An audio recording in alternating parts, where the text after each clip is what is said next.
Everyone, मैं लाया हूँ आपके लिए इम्पोर्टेंट क्लास जो आपके किसी भी कम्पिटिटिव एग्ज़ाम से रिलेटेड है और बहुत रिलेटेड है। जैसे कि आप किसी भी कम्पिटिटिव एग्ज़ाम की प्रिपरेशन करते हैं, जैसे यूपी टेट, सी टेट या UP TGT, super TET, PGT या केवीएस एनवीएस एग्ज़ाम से रिलेटेड या SSC, CGL, CPU, stenographer, CHSL, all other competitive exam के लिए वेरी हेल्पफुल है। Let us start without delay. मेरे साथ स्टडी करेंगे आप एवरी क्वेश्चंस को जो आपके एग्ज़ाम से रिलेटेड होने वाला है। तो देखो, पहला क्वेश्चन है आपका, the fire destroyed the whole neighbourhood. तो इस सेंटेंस को आपको पैसिव वॉइस बनाना है। तो देखो यहाँ पे ना, द फायर आपका सब्जेक्ट हो गया और द होल नेबरहुड आपका ऑब्जेक्ट हो गया, और सब्जेक्ट को ऑब्जेक्ट में, ऑब्जेक्ट को सब्जेक्ट में कन्वर्ट करते हैं। तो यहाँ पर है वॉज डिस्ट्रॉयड है, तो इसका हो जाएगा the whole neighbourhood was destroyed by the fire. ये आपका पैसिव वॉइस बनेगा। ठीक है, क्वेश्चन नंबर आपका second, Sania was singing a song for her mother. तो इसको भी पैसिव वॉइस में कन्वर्ट करना है। सानिया सब्जेक्ट हो गया, was singing a song object हो गया, a song of her mother. ठीक है, तो ए सॉन्ग वाज बीइंग संग, ये वर्ब है देखो। तो a song was being sung for her mother by Sania, यानी दोबारा देखो, a song was being sung for her mother by Sania. तो ये आपका पैसिव वॉइस बन गया। क्वेश्चन नंबर आपका third, subject plus is are am plus dash object. तो यहाँ पे option number A try, option number B tries, option number C tried, option number D tried. तो इसका जो ऑप्शन बनेगा वो बनेगा इज आर एम के बाद वर्ब की फोर्थ फॉर्म आएगा, यानी option number D. Question number 4, to be is are am plus been plus being. तो यहाँ पर ऑप्शन होगा आपका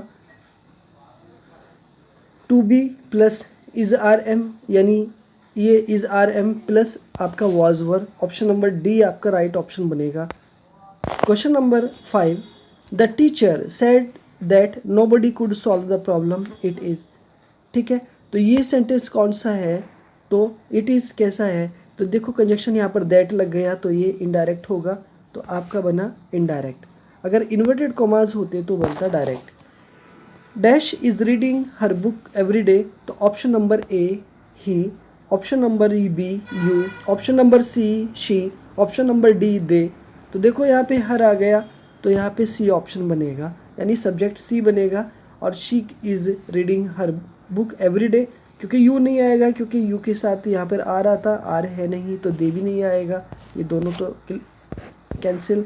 अब यहाँ पर ही और शी में से एक आएगा, ऑप्शन ही भी आ सकता है, लेकिन हर आ गया तो यहाँ पर शी के ज़्यादा चांसेस हो गए।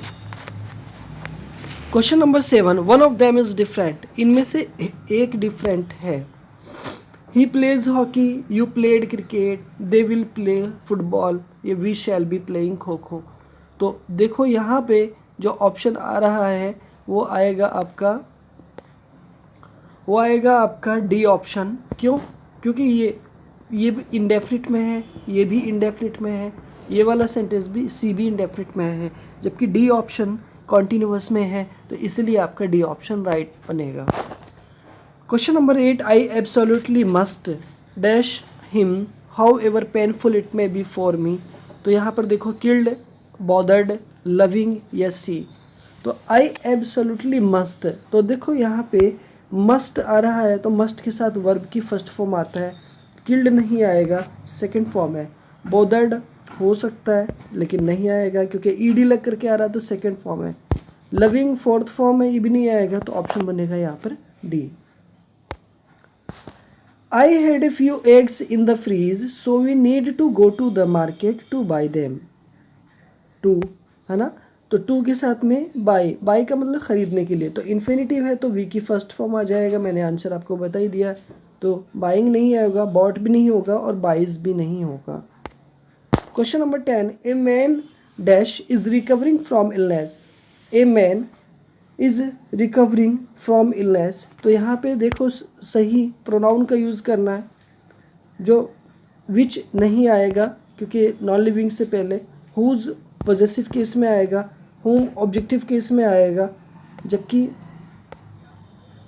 होम ऑब्जेक्टिव केस में आएगा, जबकि a man who is recovering ये सब्जेक्टिव केस में आएगा। तो ऑप्शन बनेगा आपका A. Question number 11, once is immortal. तो यहाँ पे सॉल की बात की गई है, यानी आत्मा की बात की गई है। तो देखो यहाँ पे ये वाला नहीं होगा, ये भी नहीं होगा और ये भी नहीं होगा। तो ऑप्शन आपका बनेगा सी, यही राइट ऑप्शन होगा। क्वेश्चन नंबर आपका 12, मर्डर ऑफ वंस ब्रदर, यानी अपने भाई की जो हत्या करना क्या कहलाता है। नंबर 1 सरोरिसाइड, नहीं। फ्रेट्रिसाइड हो सकता है, मैट्रिसाइड नहीं, पेट्रिसाइड नहीं, जबकि आपका ऑप्शन हो जाएगा फ्रेट्रिसाइड, जबकि मैट्रिसाइड मदर की, पेट्रिसाइड पिता की। फाइंड द मिसस्पेल्ड वर्ड, इसमें से एक मिसस्पेल्ड वर्ड है जिसको मुझे फाइंड करना है, ठीक है। तो वो वर्ड है मेरा, find the misspelled word, advertise, tuition, essential या एनिवर्सरीज।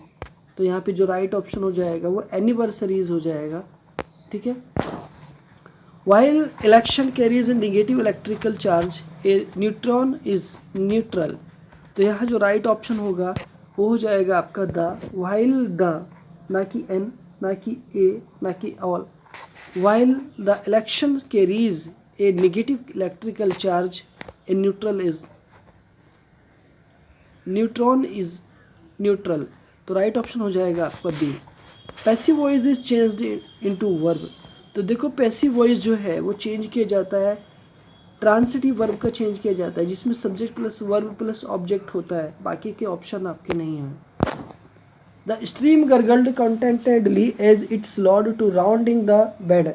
इस पूरे सेंटेंस में एक एरर फाइंड करना है कि किस पार्ट में एरर है। तो देखो टू के बाद में ना वी की फर्स्ट फॉर्म आता है, तो जबकि यही मिस्टेक है। तो यहाँ पर ऑप्शन नंबर आपका हो जाएगा, ऑप्शन नंबर हो जाएगा आपका ए, यही आपका राइट ऑप्शन होगा। Question number 17, the dash my husband and I had was so loud it walk our children. तो सिंपल है कि हस्बैंड में और मुझ में क्या हो रहा है, एक तरह से लड़ाई झगड़ा हो रहा है, जिसकी वजह से बच्चे क्या हो गए, वॉक हो गए, जाग गए। तो यहाँ पर मोरल भी नहीं होगा, कॉरल भी नहीं होगा, जबकि क्वारल हो जाएगा और लॉरल नहीं होगा। तो option number C. One word is different, एक में से एक वर्ड डिफरेंट है, उसी को फाइंड करना है। देखो एनिमोसिटी का मीनिंग होता है दुश्मनी, फ्रेंडली का मीनिंग होता है मित्रता, हेटेड का मीनिंग होता है नफरत, एंटीपैथी का मीनिंग होता है घृणा। तो घृणा यानी ए, सी और डी एक ही कैटेगरी के निगेटिव वर्ड है, जबकि बी पॉजिटिव है। फाइंड द करेक्ट स्पेलिंग, देखो करेक्ट स्पेलिंग को फाइंड करना है। तो देखो ग्लूमी की स्पेलिंग गलत है, करेक्ट की स्पेलिंग बिल्कुल राइट है, रिवेंज भी रॉन्ग है और अवार्ड भी रॉन्ग है। तो यहाँ पर B option is right option बनेगा। You had been studying in your room dash morning. तो यहाँ पे मॉर्निंग आ गया तो एक डेफिनेट टाइम है, तो इसलिए डेफिनेट टाइम से पहले सिंस का यूज़ होगा।